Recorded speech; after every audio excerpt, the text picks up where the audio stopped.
siéntanse en la plena libertad hoy ¿cómo se llama?, interrumpirme, de poder, así. El Consejo Superior sí está muy preocupado por otras cosas, sí, cabalmente. Bueno, continuemos entonces con nuestra clase. Ayer estábamos hablando de nuestro amigo fentanilo, que ya es de los analgésicos narcóticos. Aquí tenemos una diapositiva donde nos muestra algunas indicaciones, dosis, eso tengámoslo ahí como una referencia. Es bueno también consultar otras fuentes, especialmente de artículos más actualizados. Esto está de la literatura que estaba impresa en libros y pues que nos sirva como referencia. Veamos que, por ejemplo, aquí al principio en perros puede hablarse de una dosis endovenosa inicial de 2 a 5 microgramos kilo. Y esto podría ser como lo que nosotros llamamos una dosis de carga. ¿Eso qué significa? Que es una dosis que vamos a empezar a ponerla en función de cuánto podríamos ir llenando receptores, qué tanta necesidad tenemos para, ¿qué les digo?, controlar o bloquear un dolor mediano hacia alto, etcétera. Para infusiones continuas, aquí tenemos también una dosis de carga inicial de 10 microgramos kilo y después pasarse a mantenimiento 0.7, ¿ok? Aquí hay otras también que pudiéramos pensar como un parte de la preanestesia. Vean las combinaciones con diazepam o con midazolam, que puede ser.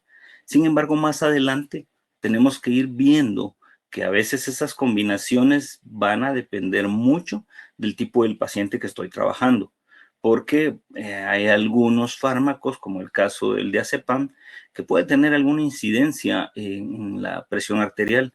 Entonces, chequeo cómo está mi paciente, si es un paciente de riesgo, evalúo la posibilidad de utilizar o no combinaciones, ¿de acuerdo? Muy bien. Luego, aquí hay otras indicaciones, en gatos, por ejemplo, bolos endovenosos, operatorios. Eduardo, dígame. Doctor, disculpe, yo estuve hablando con una médico y me dijo que a ella no le gusta utilizar en cirugías muchos medicamentos porque fue raro como lo dijo. No sabe a qué puede ser alérgico el paciente. Entonces, mientras más medicamentos pone, no sabe a cuál de todos fue el que le está causando una alergia o algo así. Ok, vean, les comento algo. Alergias como tal, todos estos fármacos que se utilizan en anestesiología no va a suceder. Ahora, lo que sí podría suceder es con los anestésicos generales, el tema de hipertermia maligna, que ese es otro tema totalmente, ya lo platicamos, que hay razas predispuestas, que esto va a ser determinado genéticamente, y si uno conoce sus fármacos, sabe cuáles razas tiene que tener cuidado.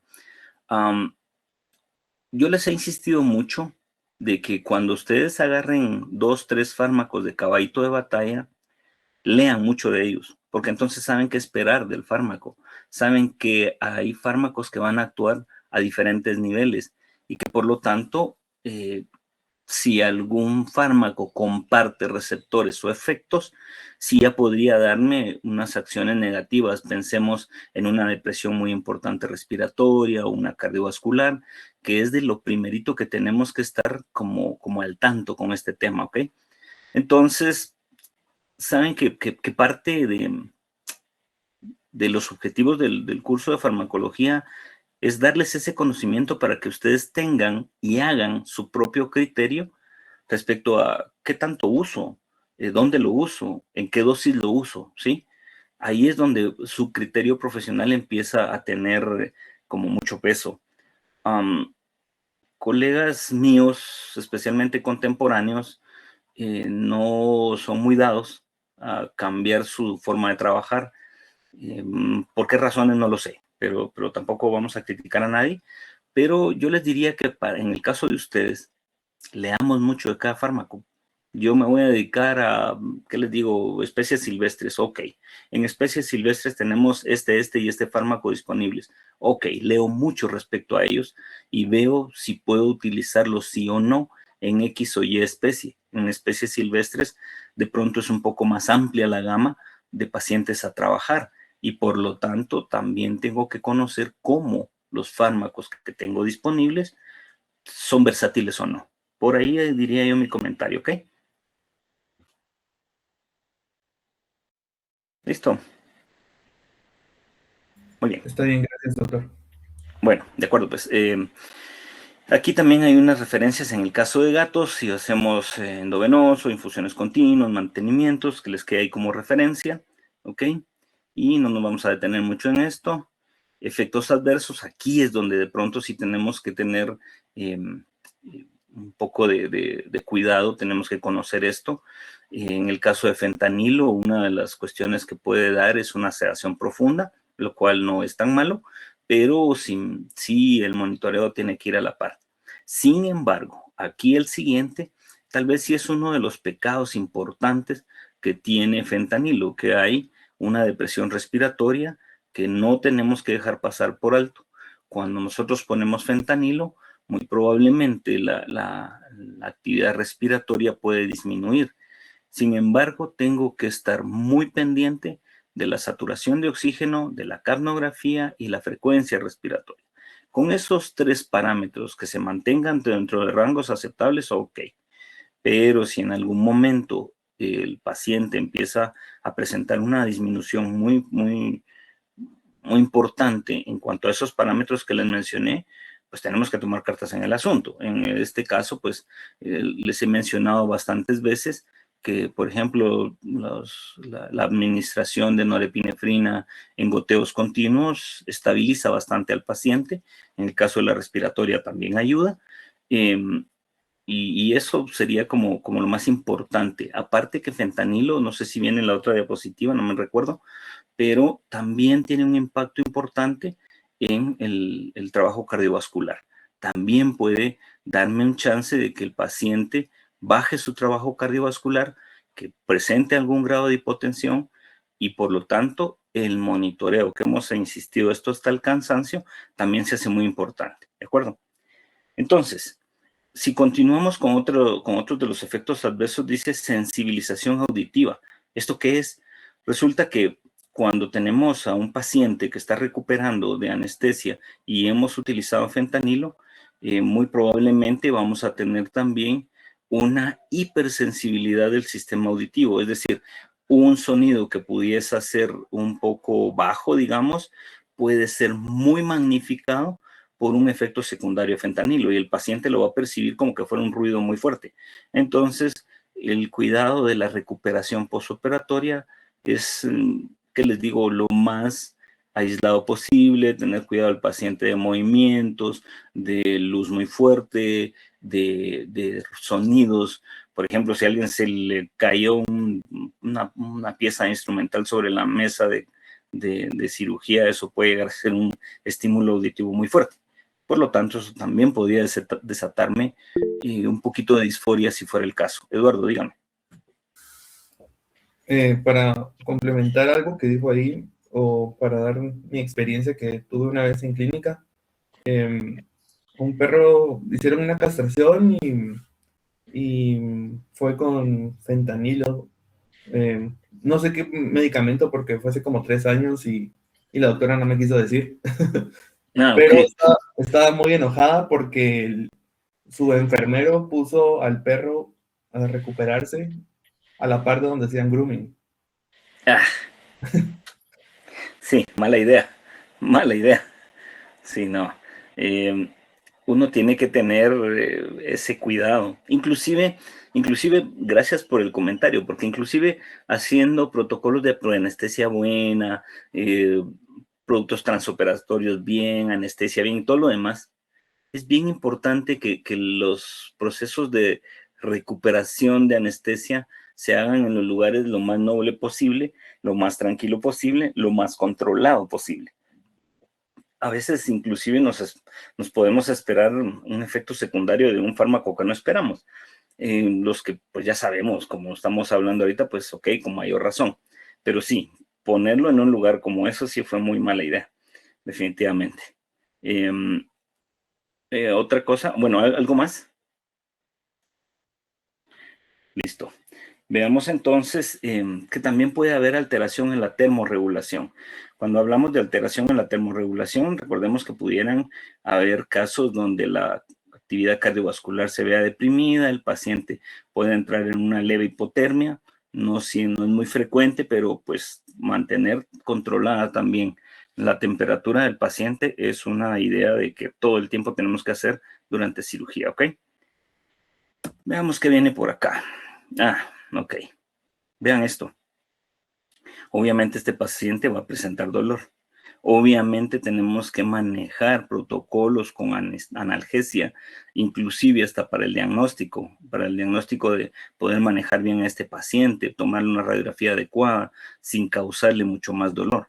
Entonces, pongo esta imagen porque estamos sobre el tema de los analgésicos opioides, que son analgésicos que van a ser como potentes y que me pueden ayudar a echar una mano cuando estoy manipulando a un paciente de esta índole. Veamos qué viene ahora. No digamos este paciente. Este paciente también es un paciente que pues nosotros tratamos en algún momento en la clínica. Increíble cómo nuestros pacientes pueden tener una tolerancia de adaptación al dolor que no nos imaginamos. Son demasiado estoicos. Este paciente, gracias a Dios, salió con bien de la cirugía, pero sí, fue manejado con protocolos de preanestesia y analgesia transoperatorio fuertes, y donde estábamos manejando opioides. En aquel entonces yo recuerdo que no teníamos todos los analgésicos disponibles. Fentanilo, por ejemplo, no teníamos como muy disponible. El de uso en humana no nos lo vendían tan fácil.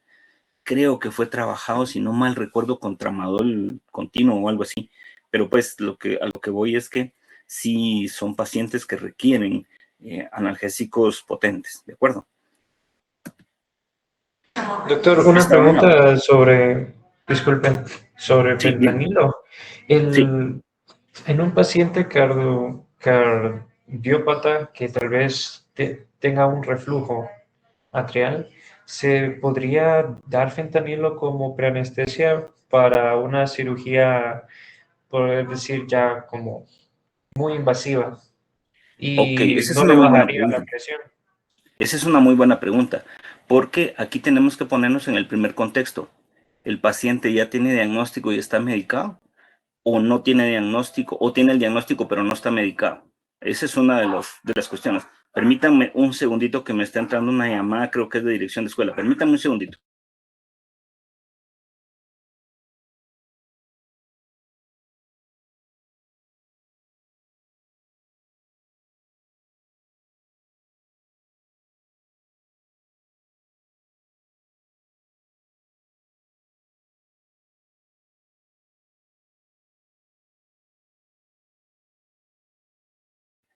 Perdón, no era dirección de escuela, era el evento este que quieren hacer. Es que vamos a tener un evento que tiene que ver con resistencia microbiana y eso nos cayó del aire literalmente. Perdón la interrupción.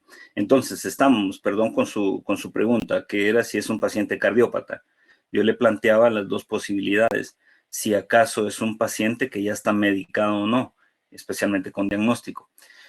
Pensemos en el mejor de los casos. Es un paciente que tiene diagnóstico ya hecho y ya está medicado. Eso, si ya está medicado, nos reduce las posibilidades de una alteración o un impacto cardiovascular muy fuerte. Si no estuviera medicado, ahí sí corremos un tanto de riesgo y entonces tenemos que optar por otras alternativas, y es el que tenemos en pantalla, por ejemplo. Ahorita vamos a ver el tema del butorfanol, que es un producto que ciertamente es un opioide, que va a tener un control dolor importante, pero la buena noticia acá es que el impacto respiratorio cardiovascular es más leve, mucho más leve, y se explica en función de su mecanismo de acción. Entonces, creo que por ahí le podría ir respondiendo en algo. No sé si queda todavía algo pendiente ahí en su respuesta. Entonces, en un paciente que que tenga una enfermedad sistémica moderada o severa, no se recomendaría usar fentanilo. Si es un cardiópata que no está medicado, sí, nuestros riesgos pueden ser altos, especialmente con el tema de hipotensión, ¿sí? Porque si hay un reflujo, si hay un soplo, ese volumen minuto, esa eyección del corazón, de sangre del corazón, pues no va a ser la más eficiente del mundo. Entonces podríamos bajar todavía más la posibilidad de un riego periférico eficiente. Entonces, si tengo otra alternativa, mejor. Es más, yo le diría, depende que vayan a hacer.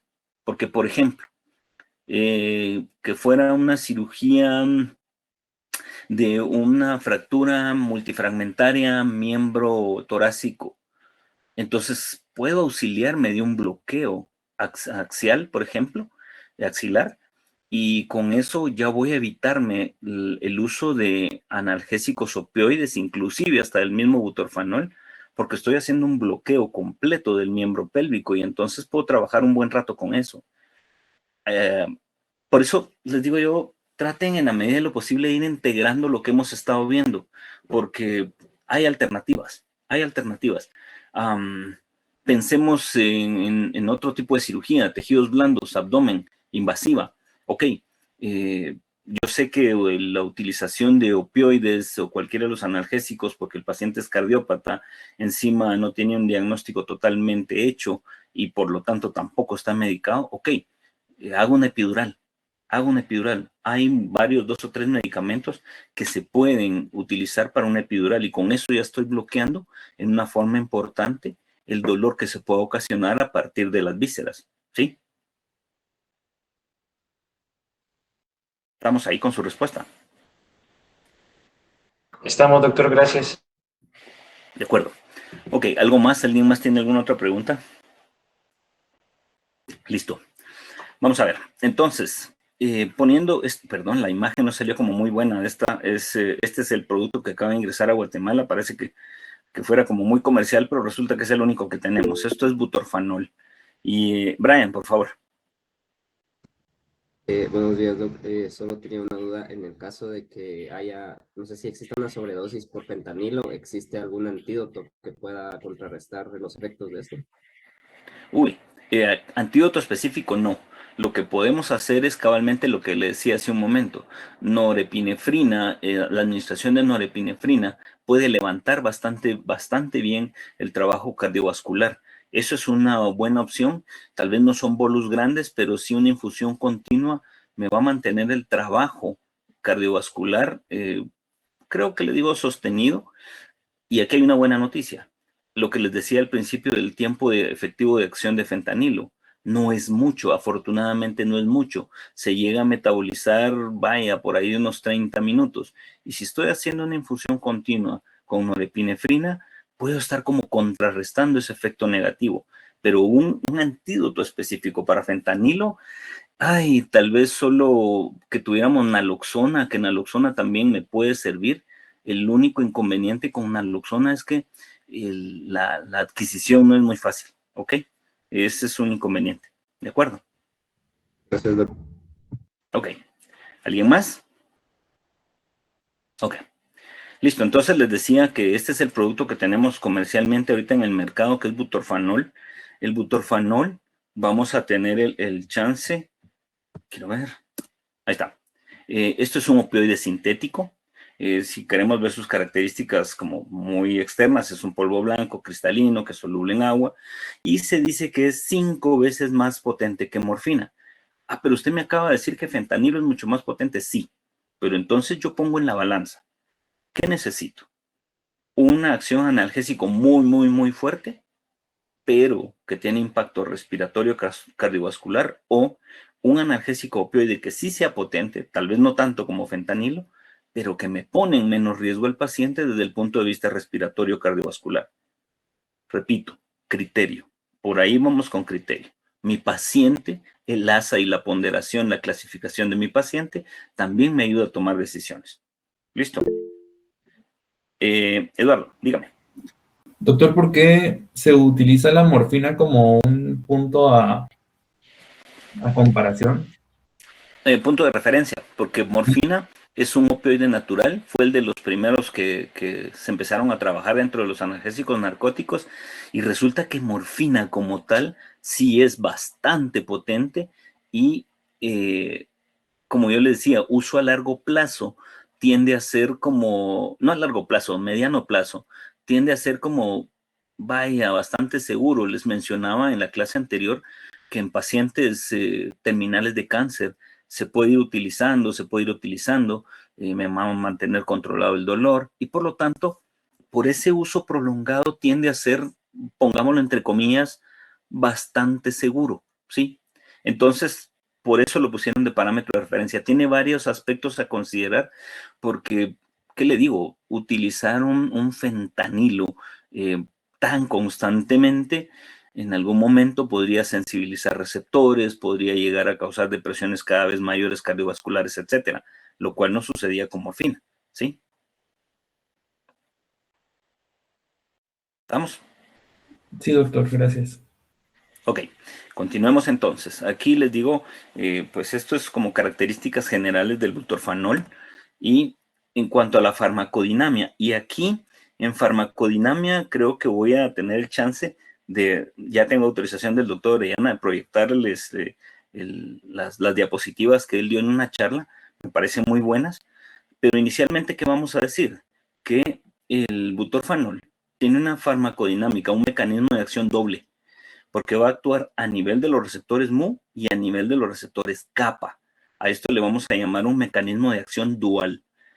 En el caso de los receptores Mu, es un agonista parcial, no va a imitar 100% el trabajo, no va a dominar ese mecanismo de acción, por eso se le llama que es un agonista parcial.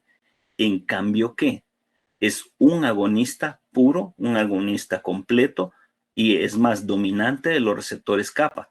Por eso dice acá entre paréntesis, es el mecanismo de acción principal, lo cual es bueno, porque si veíamos en el cuadro que analizamos el otro día, acción sobre kappa significa buena analgesia, menos acción sobre respiratorio cardiovascular. Entonces, eso termina siendo una buena opción. En este sentido, analicemos qué pasaba con los receptores muy puros. Pensemos en el fentanilo.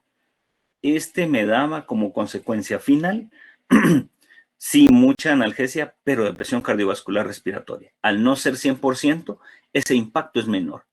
Los productos como fentanilo no tienen acción sobre kappa.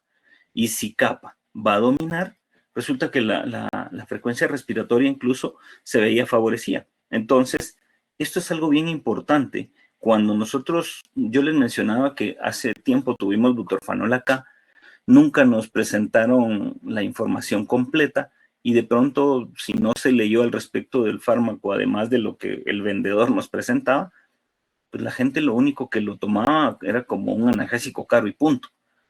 En cambio que cuando se tiene la información completa yo veo, ok, tengo un paciente ASA 4, vaya, y con el ejemplo que decía Eduardo hace un momento, un cardiópata, y si encima de eso su saturación de oxígeno de entradita no es buena y necesito una dosis de un analgésico transoperatorio, el que menos riesgo me causa es este.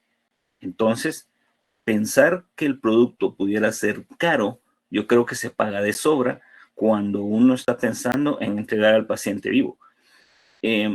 Ayer me puse a hacer como un ejercicio ahí, esto ya es un paréntesis para manejo de clínica, me puse a hacer un ejercicio de un paciente de 20 libras.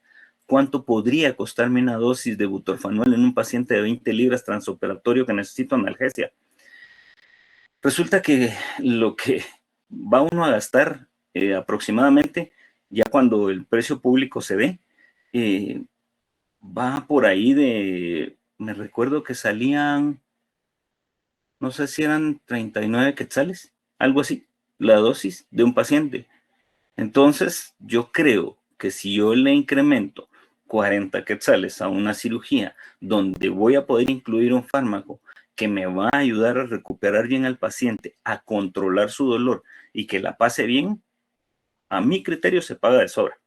Entonces, pues hay que analizarlo, ¿verdad? Eso es, por eso les digo, les damos la información y lo que vendría bien aquí es el criterio que ustedes tienen que manejar. ¿ok? Preguntas hasta acá.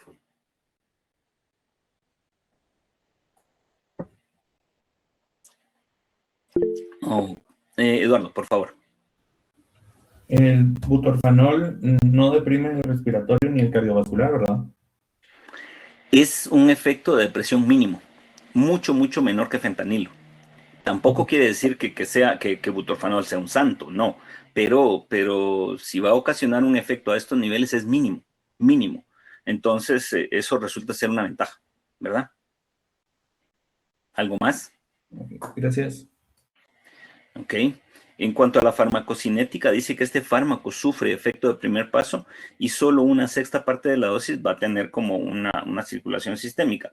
Esto realmente está estudiado antes de presentar los productos al mercado. Ya lo que llega realmente a actuar es esto que dice acá, pero todos los efectos sí siguen siendo los mismos. Déjenme ahorita ver cómo, aquí les voy a compartir la presentación del doctor Orellana respecto a la farmacodinámica para no cambiar de diapositiva en, en este tema y para que quede de una vez claro, ¿ok? Déjenme dar chancecito aquí. Voy a dejar de compartir esto. Vamos a ver. Listo. Vamos a ver dónde está lo del doctor Orellana y se los comparto. Veamos.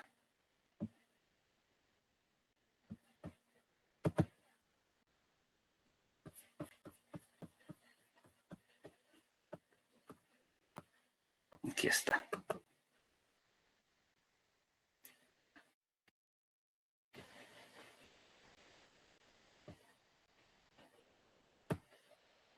¿Sí ven la pantalla ahí?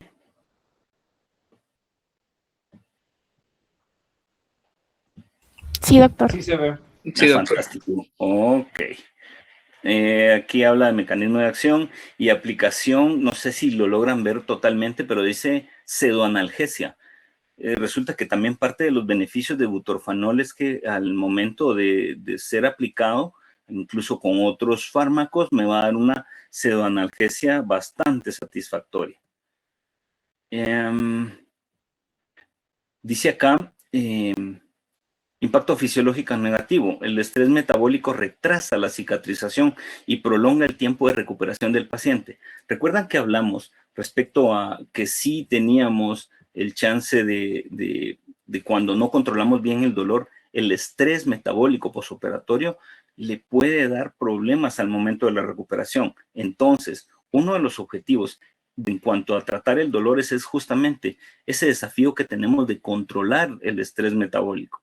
Por otro lado, lo que hemos estado platicando ahorita, ese equilibrio hemodinámico y ventilatorio, lo tenemos que tratar de mejorar lo más posible y butorfanol pues nos ayuda con eso. Dice aquí, seguridad vascular y respiratoria, especialmente en pacientes geriátricos o debilitados. Estamos hablando, si hablamos en clasificaciones, estamos ya hablando de una clasificación ASA 3, ASA 4, muy probablemente. Y luego dice el rol de los opioides, piedra angular del control del dolor intra y postoperatoria o postquirúrgico.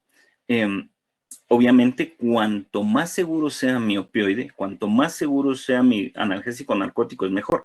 Por eso vamos pensando en función de esos productos nuevos. Aquí tenemos nuevamente el prototipo morfina, tenemos fentanilo, butorfanol, nalbufina, buprenorfina, algunas de los agonistas parciales, agonistas mixtos, agonistas puros, como el caso de morfina, fentanilo y remifentanilo. En otros países, por cierto, remifentanilo también lo tienen de uso continuo. Acá no lo tenemos disponible, pero eso es solo para que vean que se hace la comparación entre los agonistas parciales y los agonistas muy puros, porque van a tener ventaja uno respecto al otro. Era lo que acabamos de hablar. Si en algún momento es un agonista puro de receptores MU, el impacto cardiovascular y respiratorio, y lo estoy repitiendo hasta el cansancio, va a ser mayor. En tanto que uno parcial, donde haya un mecanismo de acción dual, como este que van a ver aquí, vean, que vamos a tener como resultado.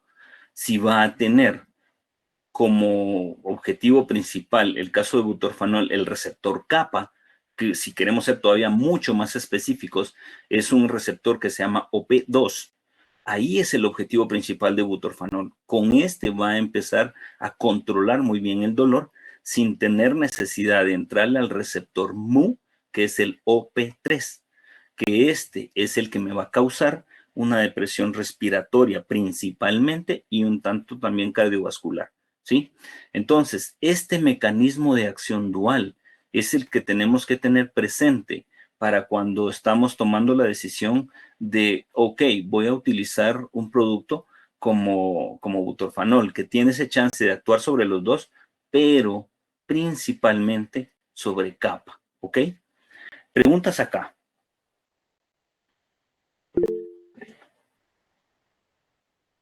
Sí, Juan, dígame. Mire, doctor, yo logro entender que cuando se hace una anestesia, se usa un cóctel de medicamentos, cada uno con su función específica. Correcto. Pero, digamos, puede ocurrir que el analgésico tenga muy buenas características con relación al comportamiento cardiorrespiratorio, pero que el tranquilizante o el anestésico no sean tan benignos. Ajá. Y entonces, el hecho de que, yo logro entender, usted me corrige si estoy equivocado, que el cóctel ideal prácticamente no existe. Ah, sí, ahí tiene razón. Tal vez aquí traería a colación un comentario que les hice empezando el curso. El doctor Orellana también utiliza una frase que es muy, muy cierta. La anestesia o los procesos o los planes anestésicos no van a ser recetas de cocina. Entonces, ¿qué tenemos que hacer? ¿Qué tenemos? Tenemos pacientes a anestesiar y cada paciente hay que individualizar su plan. ¿Y a qué me refiero? Ok, voy a utilizar ciertos productos en la preanestesia que sean lo más compatible posible en el momento de la anestesia para que también me dejen el chance de transoperatorio utilizar en este caso analgésicos que vayan manteniendo el control de dolor, pero sin mayor impacto sobre el respiratorio cardíaco. Que hagamos un cóctel perfecto, un plan perfecto donde no se altere nada, no, eso no va a suceder. Siempre vamos a tener algún impacto. ¿Y cuál es el objetivo final? Que en base a que nosotros vayamos conociendo las características de cada fármaco, tengamos lo menor en cuanto a impacto negativo. Si el paciente se nos mantiene en rangos aceptables con lo que estamos utilizando, estamos hechos. Pero que un paciente se mantenga súper bien, pues no siempre, porque algún impacto tiene que tener. Pero afortunadamente con el monitoreo podemos ir viendo, ok, está como, ¿qué le digo? Como una frecuencia cardíaca en el rango bajo, pero todavía aceptable. La presión arterial y presión arterial media en el rango bajo, pero todavía aceptable. Esa es la importancia también del monitoreo. Hay algunos pacientes que pues afortunadamente también responden muy bien ante lo que estamos haciendo, se mantienen sumamente estables y el impacto respiratorio y cardiovascular es mínimo, pero realmente mínimo, eso es idealísimo, pero también requiere que el paciente tenga una condición para entrar a cirugía como muy buena. Y esto normalmente se da en pacientes que van a hacer cirugías electivas, ¿ok? Entonces, sí, como que el protocolo ideal, el protocolo perfecto, no siempre. Por eso es que vale la pena ir conociendo cada uno e insisto en el comentario de siempre. Tengo fármacos que me gustan y son mis caballitos de batalla, leo mucho de ellos, ¿ok? Solo quisiera agregar algo que usted ya dijo, pero que creo que tiene muchísima importancia, Doc, y es el monitoreo. Ah, sí. El monitoreo, y hay muchas clínicas que se atreven a hacer cirugía con el mínimo monitoreo, el estetoscopio y tal vez, si bien va, un tensiómetro y nada más. Yo he visto, y tristemente, lo tengo que reconocer, obviamente no voy a decir nombres, he visto colegas que ni siquiera esterilidad tienen, que ni siquiera operan con guantes quirúrgicos, sino con guantes de examen.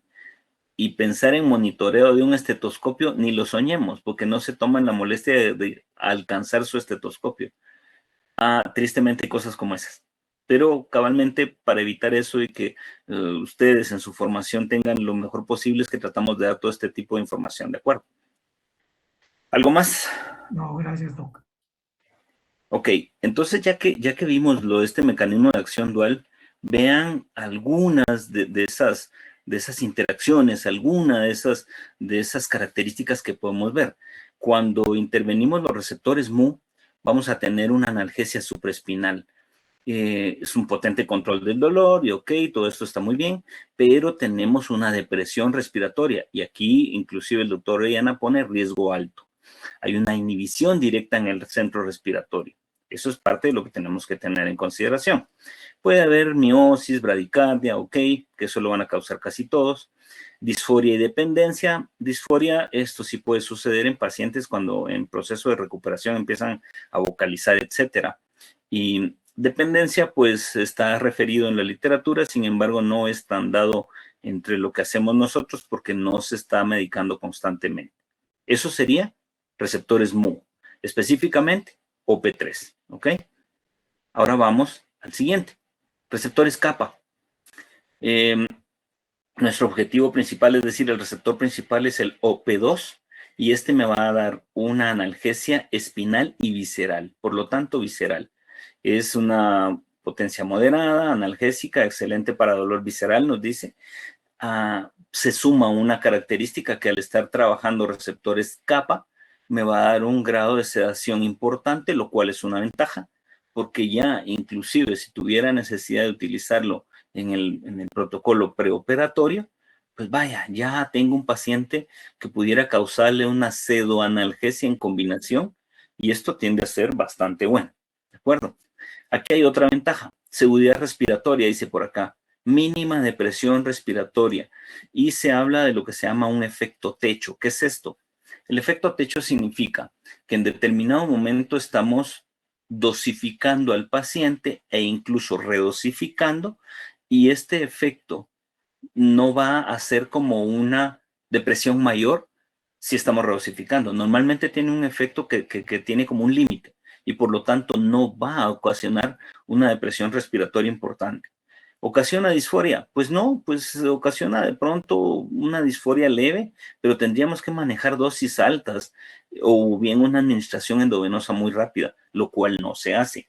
Porque se recuerdan que en clases anteriores también dijimos que teníamos que administrar este tipo de fármacos de forma lenta. Ese es un tip, yo creo, muy importante cuando hablamos de preanestésicos, anestésicos, sedantes, analgésicos opioides. Todos deben irse administrando de una forma moderada, no de un solo, no en un bolus rápido, no abrir totalmente la vía endovenosa a chorro, no. Tiene que ser en una forma lenta para que nos evitemos este tipo de problemas. Ok, ahorita estoy chequeando que se nos está terminando el tiempo. ¿Dudas hasta acá, por favor?